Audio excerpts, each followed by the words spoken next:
வணக்கம். மாலை முரசு செய்திகளை விரிவாக பார்ப்பதற்கு முன் தலைப்புச் செய்திகளை பார்க்கலாம்.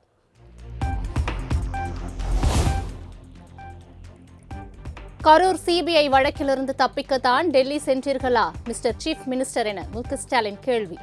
பாஜகவை விமர்சித்தால் ஆபத்து என முதலமைச்சர் விஜய் மௌனம் காப்பதாகவும் விளாசல்.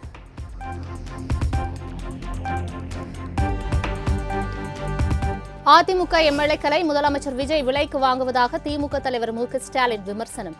ஆதரவு அளித்த கட்சிகள் மீது முதலமைச்சர் விஜய்க்கு நம்பிக்கை இல்லையா எனவும் சரமாரி கேள்வி. முதல்ல அவர் ஆட்சியை காப்பாற்றிக்க அதிமுக எம்எல்ஏக்களை தாவேக்காவுக்கு ஆதரவா வாக்களிக்க வச்சார். இப்போ அவங்களை ராஜினாமா பண்ண வச்சுட்டு அடுத்த நொடிய தன்னுடைய கட்சியில் இணைச்சிருக்கிறார். ஜனநாயகத்தை கேலி கூத்தாக்குற அசிங்கமான ஆட்சியா இந்த ஆட்சி இருக்கு. முதலமைச்சர் தான் மேடைக்கு மேடை கான்பிடண்டா இருங்க சொல்றாரே தவிர அவர் முதல்ல கான்பிடண்டா இருக்காரா? அதனாலதான் தீர்ந்து போன சக்தின்னு சொன்னவங்க கூட உறுப்பினர்களை திருடிட்டு இருக்காரு.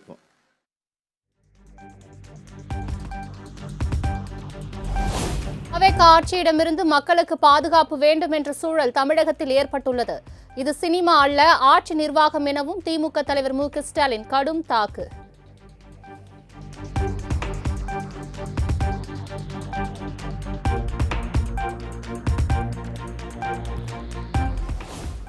சென்னை அண்ணா அறிவாலயத்தில் உள்ள கலைஞர் அரங்கில் திமுக மகளிர் அணியினருடன் திமுக துணை பொதுச் செயலாளர் கனிமொழி ஆலோசனை. பெண்களுக்கு மாவட்ட செயலாளர் பொறுப்பு கொடுக்க வேண்டும் என மகளிர் அணி நிர்வாகிகள் வலியுறுத்தியதாக தகவல்.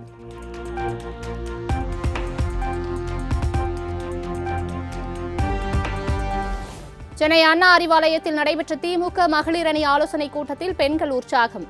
ஸ்டாலின் தான் வராரு, விடியல் தர போராறு பாடலுக்கு நடனமாடி மகிழ்ந்த பெண்கள்.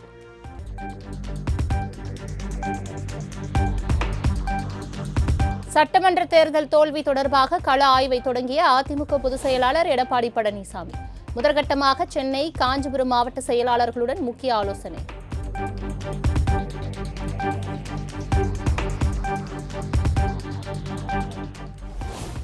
ஏஐயால் மனிதர்களின் வேலைவாய்ப்பை பறிக்க முடியாது என பாஜக மாநில முன்னாள் தலைவர் Annamalai.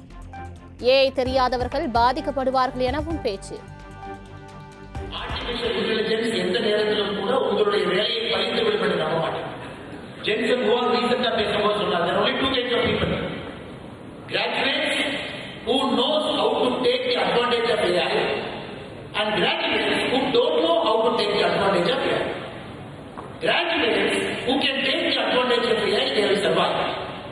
Graduates who can't take the advantage of AI will be in trouble.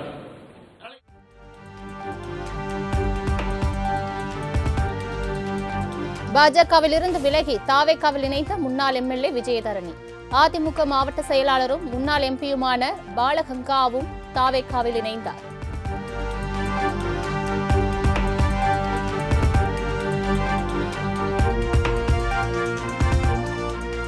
தமிழ்நாட்டின் நிதிநிலை குறித்து முதலமைச்சர் விஜய் விரைவில் அறிவிப்பார்.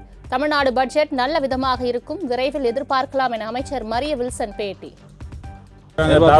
முதல் பட்ஜெட், இந்த பட்ஜெட் எந்த வகையில் இருக்கும் எதிர்பார்க்கலாம்? வெரி சூன் எல்லாமே நல்லதே நடக்கும். தமிழ்நாட்டினுடைய நிதிநிலை குறித்த எல்லாம் வெரி சூன் முதலமைச்சர் அறிவிப்பாங்க.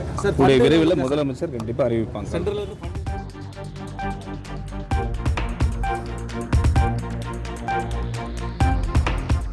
மத்திய அரசின் அனுமதி பெற்று 2 மாதங்களில் வைகை அணையை தூர்வார நடவடிக்கை எடுக்கப்படும்.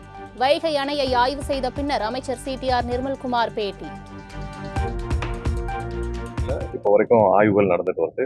ஸோ ஆல்ரெடி இதற்கான மத்திய அரசுடைய ஒன்றிய அரசுடைய ஒப்புதலையும் கேட்டு 2 நாட்களுக்கு முன்னாடியே நம்ம தமிழக அரசு சார்பாக அதுக்கான அனைத்து கடிதமும் அனுப்பப்பட்டது.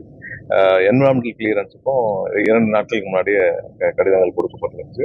தூர்வாரும் பணிகளை உடனே முடிக்கிறதுக்கு எவ்வளவு துரிதமாக முடிக்க வேண்டும் சொல்லி திட்டமிடும் பணிகள் நடந்துட்டு இருக்கு. அதனால விரைவில் ஒன்றிய அரசுடைய அப்ரூவல் கிடைச்சி முடிச்ச பிறகு நம்மளுடைய என்விரான்மெண்டல் கிளியரன்ஸ் 1 மாசத்துல முடிக்கிறதுக்கான பணிகளை தீவிரமாக முதல்வரும் உத்தரவிட்டிருக்கோம்.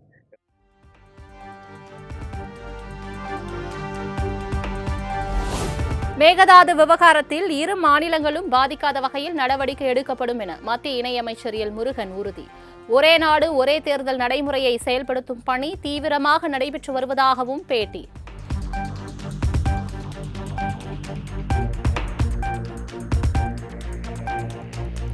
சேதமடைந்த கேபிள்கள், அதிக சுமை தாங்க முடியாத மின்மாற்றிகள் மின்தடைக்கு காரணம்.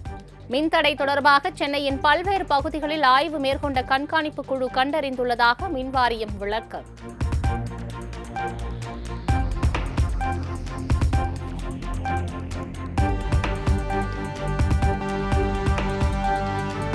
சென்னையில் போக்குவரத்து நெரிசலை குறைக்க AI தொழில்நுட்பத்தை பயன்படுத்த மாநகராட்சி திட்டம்.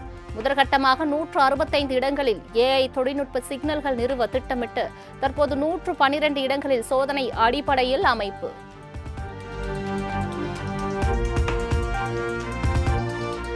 சட்ட விதிமீறல்களை சுட்டிக்காட்டாமல் திட்டங்கள் குறித்து பொதுமக்கள் கேள்வி எழுப்பும் மேடையாக பொதுநல வழக்குகளை தரம் குறைக்க முடியாது. திருக்கோவிலூர் உலகளந்த பெருமாள் கோவில் அருகே புதிய பேருந்து நிலையம் கட்ட தடை கோரிய வழக்கை தள்ளுபடி செய்து சென்னை உயர்நீதிமன்றம் உத்தரவு.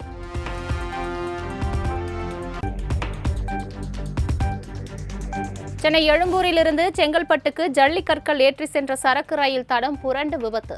ரயில் பெட்டிகளை மீட்கும் பணியில் ரயில்வே ஊழியர்கள் தீவிரம்.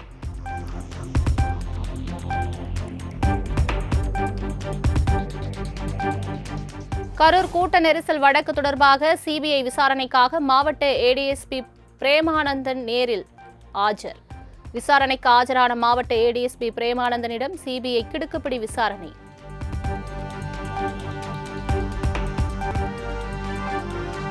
சென்னை வேலப்பஞ்சாவடி பெயிண்ட் மற்றும் கண் சொட்டு மருந்து குடோனில் பயங்கர தீ விபத்து. அதிகாலையில் ஏற்பட்ட தீ விபத்தில் பல லட்சம் ரூபாய் பொருட்கள் எரிந்து சேதம்.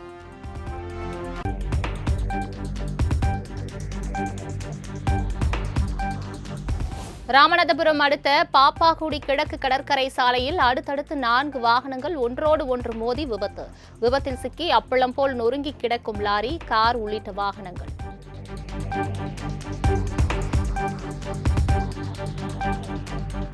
சென்னை மந்தைவள்ளி பகுதியில் பழமை வாய்ந்த மரம் திடீரென முறிந்து விழுந்து 2 பேர் காயம். 2 கார்கள் மற்றும் வீடு சேதமடைந்த நிலையில் மரத்தை அப்புறப்படுத்தும் பணி தீவிரம்.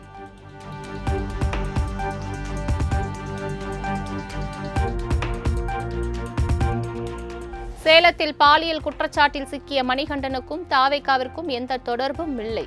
கட்சியின் நற்பெயருக்கு களங்கம் விளைவிக்கும் வகையில் பொய் செய்தி பரப்புவோர் மீது நடவடிக்கை எடுக்கப்படும் என்று சேலம் தெற்கு மாவட்ட செயலாளர் மணிகண்டன் எச்சரிக்கை.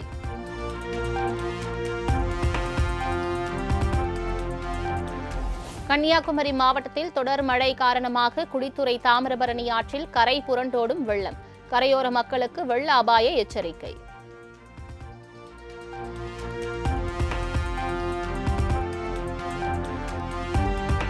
விடுமுறை தினத்தை முன்னிட்டு குற்றாலம் அருவிகளில் அலைமோதிய சுற்றுலா பயணிகள் கூட்டம். ஆர்ப்பரித்து கொட்டும் அருவி நீரில் ஆனந்த குளியல் போட்ட பொதுமக்கள்.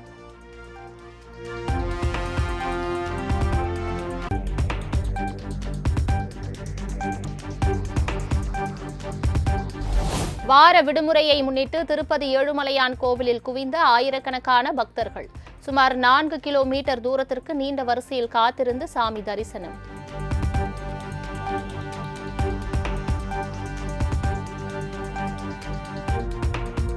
சிதம்பரம் நடராஜர் கோவிலில் கொடியேற்றுதலுடன் தொடங்கிய ஆனி திருமஞ்சன விழா.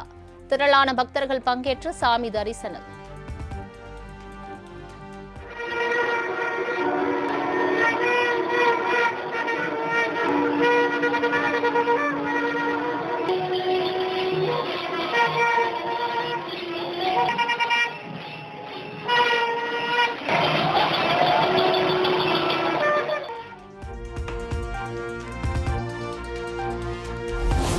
சென்னையில் ஆபரண தங்கம் விலை சவரனுக்கு 480 ரூபாய் உயர்வு.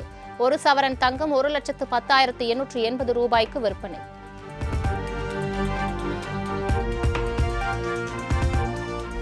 சென்னையில் வெள்ளி விலை கிலோவுக்கு 5,000 ரூபாய் உயர்ந்து 1 கிலோ 2,70,000 ரூபாய்க்கு விற்பனை. தங்கம் விலையை போல் வெள்ளி விலையும் நாளுக்கு நாள் அதிகரித்து வருவதால் பொதுமக்கள் அதிர்ச்சி.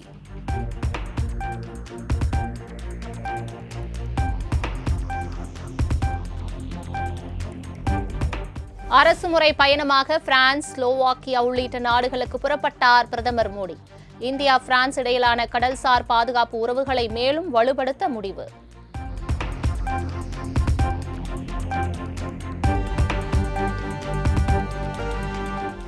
தொழிற்சாலைகளுக்கு மொத்தமாக பெட்ரோல், டீசல் விற்பனை செய்ய பெட்ரோலிய அமைச்சகம் தடை. பெட்ரோல் பங்குகளில் ஒரு வாடிக்கையாளர் அல்லது ஒரு வாகனத்திற்கு 200 லிட்டர் டீசலுக்கு மேல் வழங்கக்கூடாது என கட்டுப்பாடு.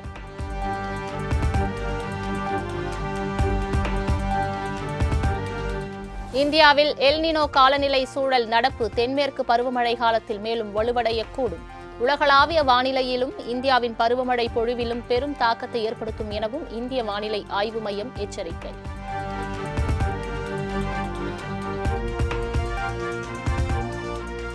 விவசாயிகளின் வருவாயை அதிகரிக்கும் நோக்கில் வெங்காயத்துக்கான குறைந்தபட்ச கொள்முதல் விலையை உயர்த்திய மத்திய அரசு.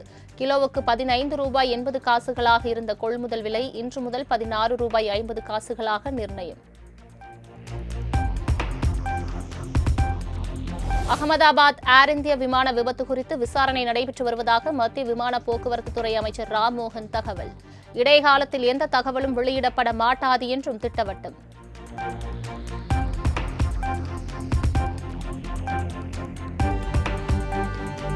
கர்நாடகாவின் கலபுரை நகரில் உள்ள ஒரு அரசு பெண்கள் கல்லூரி வகுப்பறையின் மேற்கூரை இடிந்து விழுந்ததில் 5 மாணவிகள் காயம். பேராசிரியர் விரிவுரை நடத்தி கொண்டிருந்த போதே கூரை இடிந்து விழுந்துள்ளது. காயமடைந்த 5 மாணவிகளும் சிகிச்சைக்காக அரசு மருத்துவமனையில் அனுமதி.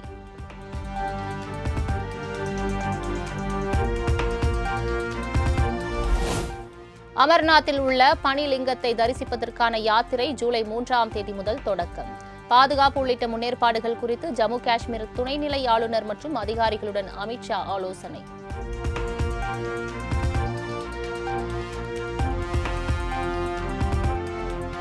கடும் நிதி நெருக்கடியில் சிக்கி தவிக்கும் கேரள போக்குவரத்து கழகத்தை மீட்க புதிதாக பதவியேற்ற கேரள அரசு புதிய திட்டம்.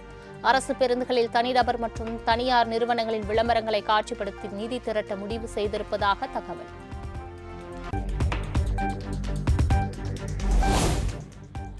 சீனாவின் சாங்சோங் பகுதியில் ஹெலிகாப்டர் தரையிறங்க முயன்ற விபத்து. 2 பேர் காயமடைந்த நிலையில் அதிர்ச்சியூட்டும் காட்சி வெளியீடு.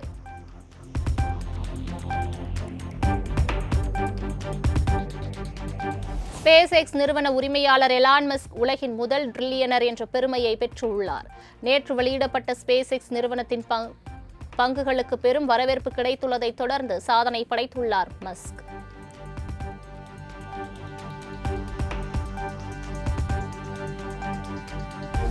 ஃபிஃபா உலகக்கோப்பையில் இன்று நடைபெற்ற 2வது ஆட்டத்தில் அமெரிக்க அணி வெற்றி. 4-1 என்ற கணக்கில் பராகுவே அணியை வீழ்த்தி அபாரம்.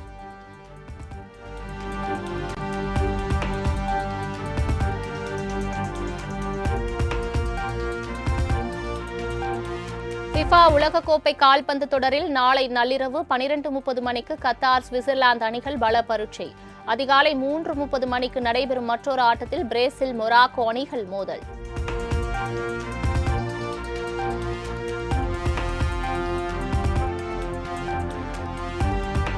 ஃபிஃபா உலகக்கோப்பை கால்பந்து தொடரில் நாளை காலை 6:30 மணிக்கு ஹைட்டி, ஸ்காட்லாந்து அணிகள் மோதல். காலை 9:30 மணிக்கு நடைபெறும் மற்றொரு ஆட்டத்தில் ஆஸ்திரேலியாவின் அணியை எதிர்கொள்கிறது துருக்கி.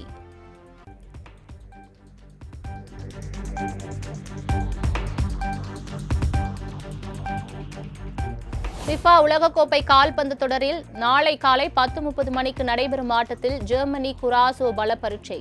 வெற்றி பெறும் முனைப்பில் இரு அணி வீரர்களும் தீவிர பயிற்சி.